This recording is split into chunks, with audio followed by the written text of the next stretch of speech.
Iglesia, la verdad del Evangelio, te trae palabra de Dios en los labios del pastor Héctor Orozco.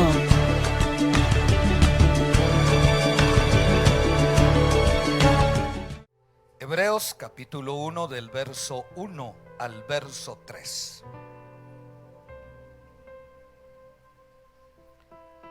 En el nombre del Padre, del Hijo y del Espíritu Santo. Dios, habiendo hablado muchas veces y de muchas maneras en otro tiempo a los padres por los profetas, en estos postreros días nos ha hablado por el Hijo, a quien constituyó heredero de todo y por quien asimismo hizo el universo, el cual, siendo el resplandor de su gloria y la imagen misma de su sustancia, y quien sustenta todas las cosas, con la palabra de su poder, habiendo efectuado la purificación de nuestros pecados por medio de sí mismo, se sentó a la diestra de la majestad de las alturas. Leamos ahora, siempre en Hebreos, verso 10, capítulo 10, verso 19.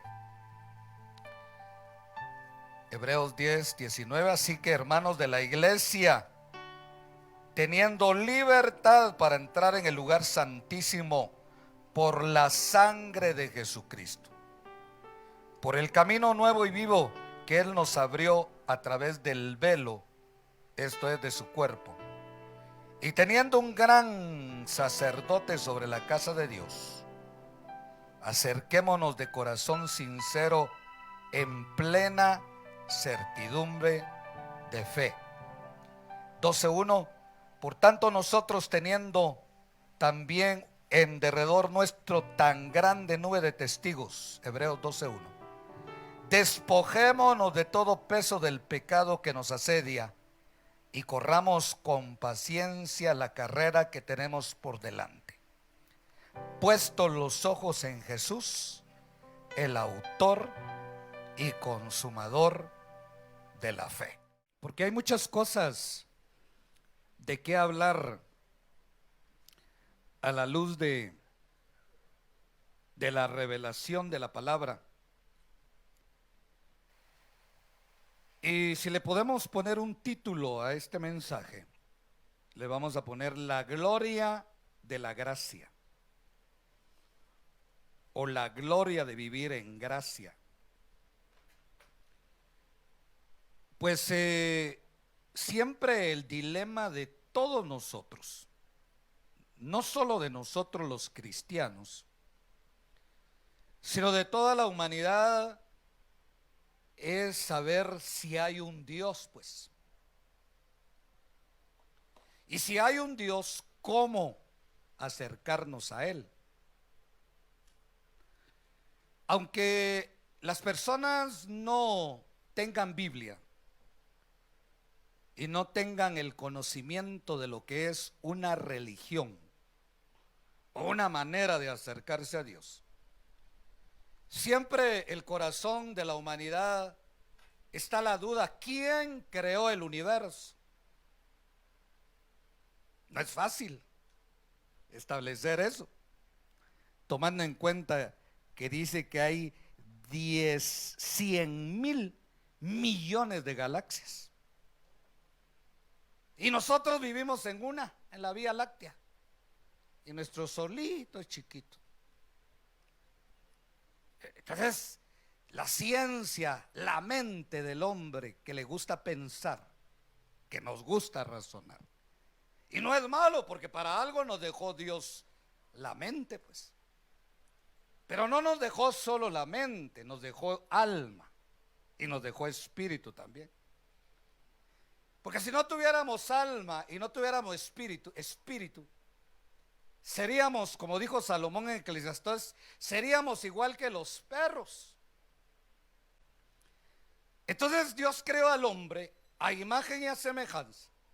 La ciencia, la tecnología, los físicos, toda la variedad, hermano, la gente, entre comillas, con un coeficiente intelectual muy alto, siempre al final llegan, su conclusión es: tiene que haber alguien que creó al hombre, que no puede ser que el hombre sea producto de una causalidad.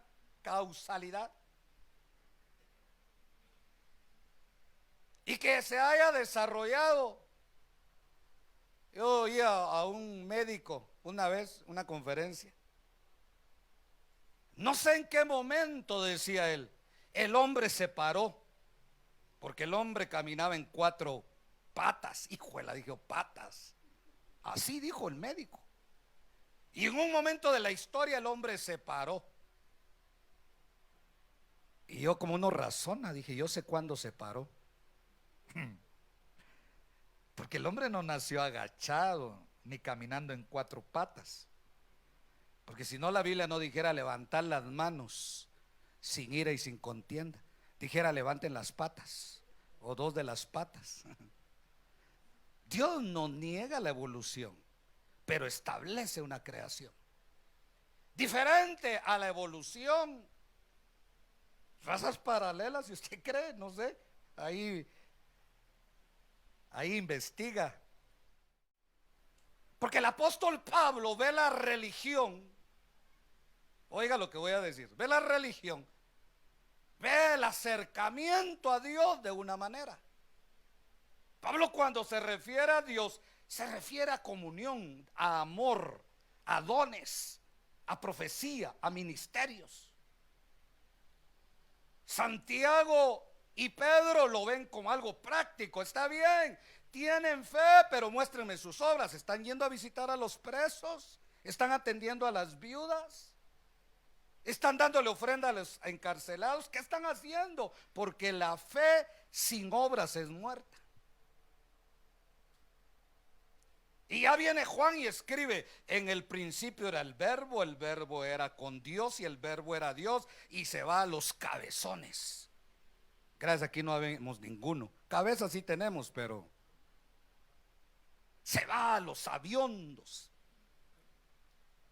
Pero la religión ni es solo comunión, ni es solo obras, ni es solo conocimiento. Entonces ya viene Dios y a través de la Biblia alude a la religión, a la manera de acercarse a Dios. Y dice Hebreos: Dios, habiendo hablado de muchas maneras, polímeros, y de muchas formas, polítropos. Esas son las palabras que se utilizan. Bonitas, ¿va? Apenas nos sale el español, pero estas se oyen bonito en el hebreo, el griego. Porque Dios no es Dios pragmático ni dogmático. La muestra somos nosotros.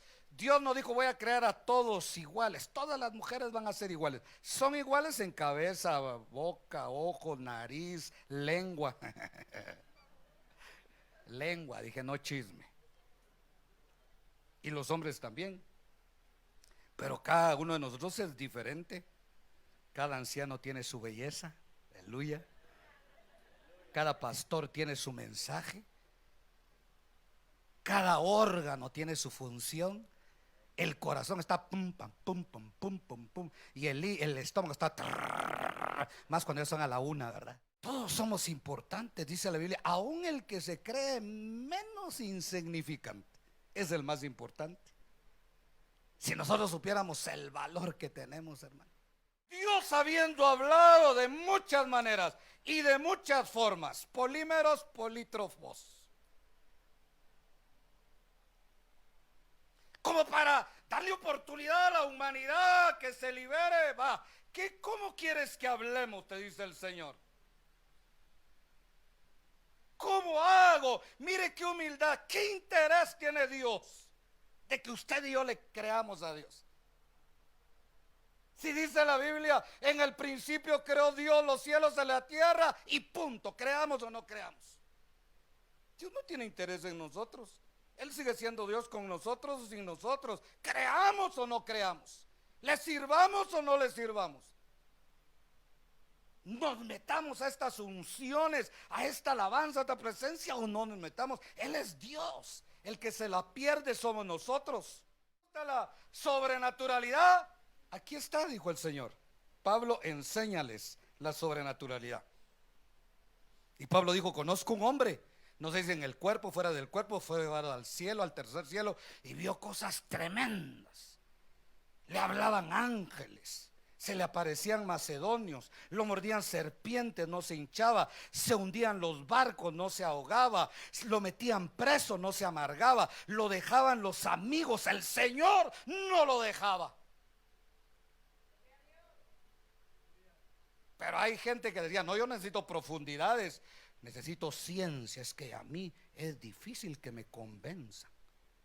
Yo necesito teología, escatología, saber de qué ojos va a ser el anticristo, cuáles son los diluvios, cuáles son las plagas. ¿Será, pastor, que ya derramaron la cuarta copa? ¿Será que el caballo negro es la muerte? Y por dentro todos fríos, ni venimos al culto, solo enojados nos mantenemos. Hay gente que pide sabiduría.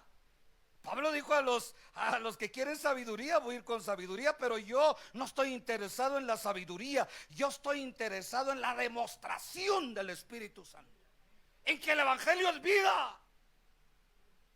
Pero allá viene Santiago y le dice, sí, Pablo, pero también es práctica, y Pedro también. Entonces Pablo dijo, vas, también pues es práctica también. Pero ya viene y dijeron, sí, es vida, es práctica, es devoción, es obras, pero también hay que, no somos tontitos. Entonces le mandó el Señor al apóstol Juan. Sí, le dijo, ahí les mando a Juan. En el principio era el verbo estaba con Dios, y el verbo se hizo carne. ¿Qué quiso decir? Bueno, ¿y no que querían sabiduría, pues? Juan escribe Apocalipsis, no entendieron, ni han entendido. Se andan peleando si la tribulación, si Cristo viene al principio, a la mitad o al final de la tribulación, si la iglesia es la primicia, las cosechas o el rebusco, que quién es el hijo que anda corriendo en el desierto de la mujer. Voy a volver locura, dijo el Señor, la sabiduría de los hombres. Pero sin embargo lo dejó ahí. Y ahora viene el Señor y le dice, Padre, te doy gracias porque la salvación la escondiste a los que se creen sabios, a los que creen que se les lava el coco, a los que creen que están locos los evangélicos, y se la revelaste a ellos, a los niños, a los que danzan, brincan, saltan, lloran, aplauden, gritan, aleluya. Le da fuerte las palmas al Señor. Yo siempre preguntaba, cuando yo empecé a predicar, tenía yo 22 años, decía, ¿cómo iré a predicar cuando tenga 60? ¿Será que todavía voy a gritar como ahora? O ya no voy a tener voz, voy a predicar. Y el principio era el ver, ¿y qué si ya llegué a los 60 y todavía grito? Ahora mi pregunta es, ¿cómo iré a predicar a los 70 si el Señor no viene? O a los 80. Porque Dios es el mismo de hoy, de ayer y por los siglos. Ahora viene Dios habiendo hablado de muchas maneras. El Evangelio es comunión. El Evangelio es vida práctica. El Evangelio es conocimiento. Hebreo lo dice. Avancemos, caminemos. Dejemos los rudimentos de la imposición de manos, de la doctrina de las resurrecciones, de los bautismos. Y uno dice, eso no lo hemos visto. Y avancemos hacia la madurez. Dios no anula el conocimiento. Pero si nos ponen a elegir entre conocimiento y salvación, prefiero la salvación. Es mejor que entremos al cielo con 2 orejas que al infierno con la cabeza, decía. Pero si puedes entrar con la cabeza llena de conocimiento al cielo, gloria a Dios. Eso no quiere decir que estamos predicando la ignorancia, porque por falta de conocimiento mi pueblo perece. Por eso hemos estado enfatizando que tú tienes que verificar que cualquiera que te predique el evangelio, lo que te predique, donde esté, en el país que esté, en el medio que salga, tiene que estar en la palabra de Dios, porque tenemos la palabra profética más segura. El que no lee está condenado a creer lo que le dicen, aunque sea una mentira. Pero ahora viene Hebreos. Y Hebreos dice, bueno, yo les quiero decir algo más mejor, perdonen la expresión. Un camino más excelente, dice Hebreos. Es cierto, es comunión.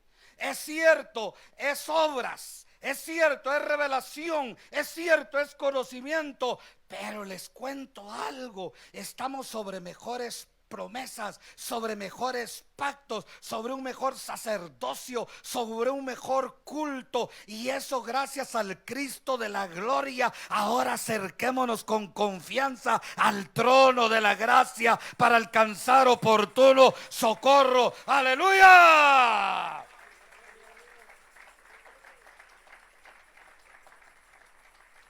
Y ahora nos enseña la gloria de la gracia. Y en Hebreos capítulo 12, verso 18 dice, porque no os habéis acercado al monte que se podía palpar, que ardía en fuego, a la oscuridad, a las tinieblas, a la tempestad. El escritor de Hebreos se está viendo el monte Sinaí y está viendo el monte de Sión. Pero cuando él está viendo el monte Sinaí, está viendo a un Dios, hermano, manifestándose. A un Dios inaccesible, a un Dios todopoderoso, y si quiere, a un Dios sin misericordia. Por eso dice acá, no se han acercado al monte que se podía palpar. No se podía palpar el Sinaí, que ardía en fuego, a la oscuridad, a las tinieblas, a la tempestad, al sonido de trompeta, a la voz que hablaba, la cual los que la oían rogaban que no hablara más. Por eso no digamos, Señor, háblame. Señor, si tú bajas y me hablas, y el Señor solo un susurro le va a dar, es que tú no entiendes, y nos vamos a quedar sordos. Porque no podían soportar lo que se os ordenaba. Si a una bestia tocaba el monte, sería apedreada o pasada por dardo. Y tan terrible era lo que se veía, que Moisés dijo, estoy espantado y temblando. Cuando mira uno los cielos, David me imagino que entraba a esa dimensión. Cuando miro los cielos, la tierra, las estrellas, tu gloria, tu magnificencia, Señor, digo, ¿qué es el hombre para que tengas de él memoria? Hermano, ¿quiénes somos nosotros para estar aquí esta mañana? Que Dios nos da el privilegio de cantarle, y hoy nos invitó a su mesa. Vamos a comer del pan que tipifica su cuerpo inmolado en la cruz del Calvario. Vamos a beber de la copa que tipifica su sangre derramada en la cruz del Calvario. Por eso para el mundo creer en Dios es absurdo. No pueden creer que hay una persona que pudo crear los cielos y la tierra y los universos y las constelaciones. Mucho menos pueden creer que vino y tomó cuerpo como el suyo y el mío y se tabernaculizó en la persona de Jesús. Nació con María, en el vientre de María, y lloró cuando nació. Dejemos el nacimiento virginal por un lado. Y bajaron los ángeles. Yo creo que los ¿cómo se llaman? Los pastorcillos que estaban ahí, creo que creyeron de ver todos los ángeles. El primer culto, ¿sabe quiénes estaban? Los burritos que estaban ahí en el pesebre, los pastorcitos que no tenían cómo pagar un hotel, María, José María y Jesús bebé. Pero bajaron los ángeles. El día que usted no venga al culto, no se preocupe, aquí van a ver ángeles. Mejor venga, no vaya a ser que otro quite su corona. Le damos un fuerte aplauso a él, aleluya.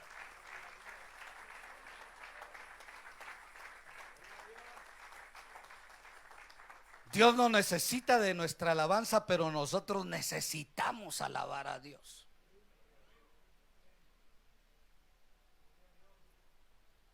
¿Cuántos creemos aquí que Jesús es Dios, hermano? No todos, vuelvo a repetir. ¿Cuántos creemos que Jesús es Dios? Dios a la tierra. Emanuel con ustedes, con nosotros, la esperanza de gloria. Por eso el mundo no puede dejar de adorarlo, aunque sea una imagen, porque no la encuentra. Hubieran querido una foto de Jesús, hubieran querido más reliquias de Jesús. Se desapareció todo. Se desapareció la cruz.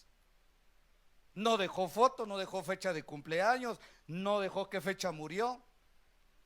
El hombre se inventó qué fecha nació, qué fecha murió, que están celebrando ahorita. Pero la necesidad nadie nos la quita, porque Dios es un Dios celoso. Tiemble toda la tierra, dice. Y ahora Hebreos está viendo a un Dios inaccesible, a un Dios que el Moisés, que había visto al Señor cara a cara, temblaba y se espantaba. Decía Moisés: estoy temblando y espantando, hay un terror en mi vida. La gente oía la voz de Dios en el Sinaí y le decía a Moisés que ya no hable Dios. Se acercaba un buey, un burro, un becerro a la orilla del monte y lo mataban. La gloria de Dios lo mataba, el celo de la gente lo mataba. Un Dios que era difícil de entender, como lo vemos en las injusticias humanas ahora. Uno, la mente nos cuestiona: ¿y por qué? Porque solo sabemos que Dios es amor, no sabemos también que Dios es fuego consumidor y que hay una soberanía absoluta, que hay un decreto divino y que hay una providencia divina ahí. Y que Dios hace como Él quiere. Esa era la batalla de Pablo. Quisiera yo estar bajo maldición por amor a mis hermanos los judíos, que están encerrados en la ley, que adoran más a Moisés, que adoran más a David, que adoran más a Abraham, que tienen más en relevancia el templo y los sacrificios. Pero ya entendí, dijo Pablo, que no es del que quiere ni del que corre, sino del que Dios tiene misericordia. Aleluya. Tú y yo estamos aquí porque Dios tiene misericordia de nosotros. Hay gente que quisiera estar aquí y no puede, porque hay gente que quisiera pero no puede. Gente que quisiera dejar el vicio, no puede salir del alcoholismo, de las borracheras, del orgullo, de la prepotencia, de esa su arrogancia. No debe haber gloria más hermosa que ser mansos y humildes de corazón como el Cristo de la gloria, hermano. Le damos un fuerte aplauso al que vive.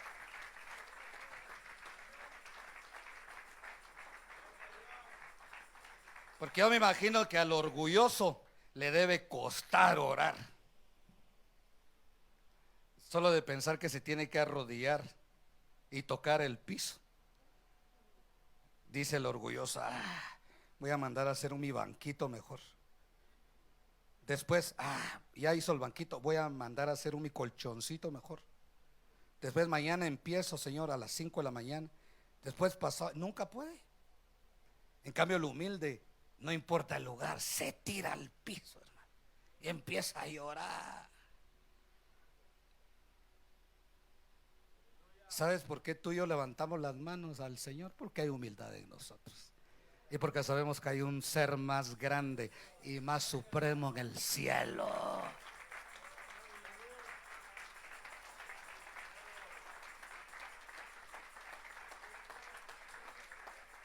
Dios no le dijo: ¿qué dicen? ¿Nos vamos o nos quedamos? Se quedó el Señor. Padre, si puedo pasar de mí esta copa, porque no vale la pena morir por esta gente. ¿Nos vamos o nos quedamos? Y el padre no contestó. Va pues, dijo, que no se haga mi voluntad, que se haga la tuya. De todos modos voy a resucitar, dijo Jesús. Pero como hombre sufrió. ¿Qué va a hacer? ¿Se va a ir o se va a quedar? ¿Cuántos dan gloria a Dios?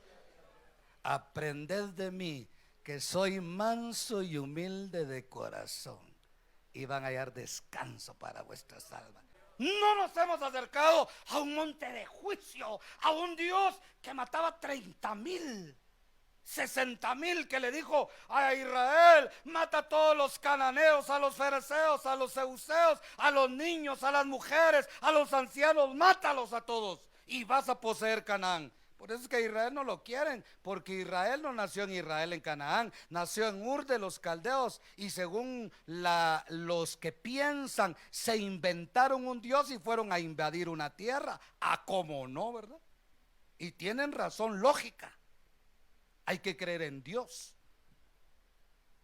Y dice la Biblia: no se han acercado a ese lugar donde Moisés decía espantado y temblado. Y para mí, eso póngale, apúntamelo a mi cuenta, no se ha levantado hombre de Dios como Moisés, que le revelaron la ley. Por eso dice en Hebreos 12: por tanto nosotros también, teniendo en derredor nuestro una tan gran nube de testigos, despojémonos de todo peso y del pecado, nuestras cargas, nuestra debilidad, nuestras enfermedades, nuestras batallas, nuestras turbaciones. Es el pecado. Y cuando hablo de pecado, no estoy hablando solo de beber, ni los pecados que conocemos: beber, tomar y mujeriar. Estoy hablando de un pecado de falta de amor, de falta de humildad, de falta de creer, de falta de sujeción. Los mensajes que hablábamos hace 8 días, las 4 plagas a la iglesia de los últimos tiempos: falta de amor, frialdad, indiferencia, falta de fe, falta de creer, y no vemos la gloria de Dios, y que nos hemos vuelto ingobernables.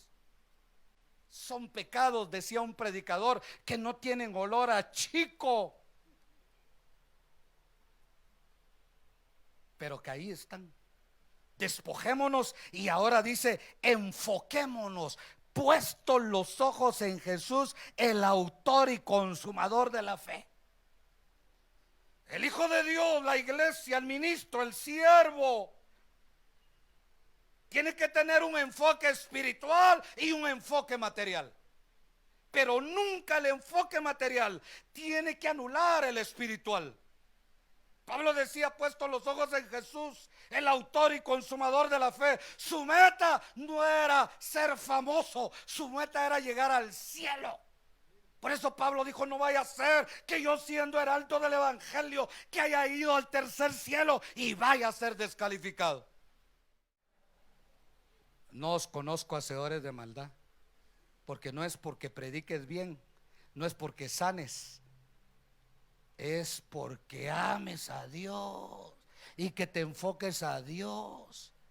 Los ministerios reales, las ovejas reales, la iglesia verdadera, su enfoque es Jesús. Enfócate en Jesús. Puesto los ojos en Jesús, van a caer 1,000 y 10,000 y a ti no llegarán, porque tu mirada está puesta en el Cristo de la gloria. Aleluya.